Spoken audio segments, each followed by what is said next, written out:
welcome back to the henna, guys. Now I know previously we've been doing a lot of the reds, dark brown, jet black. So today Jade wanted to do auburn, so we're going to be doing auburn on her. Now in previous, if you have watched our YouTube link, and I will link it down below, when we did natural red henna on her, beautiful, but now she wants to do auburn, so we're going to be doing auburn on her.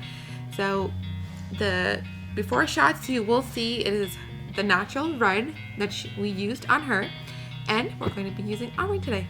Let's get started. All right, so we have auburn here mixed for you already. We set it out for 45 minutes. Now if you want to see how to mix the auburn, click on the link down below.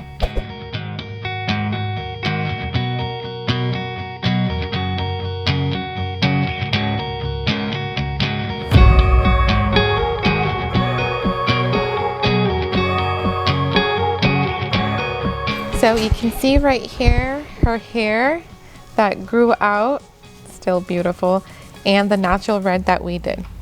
So let's see how the auburn comes out. I'm excited to see. How about you? Very. Yeah.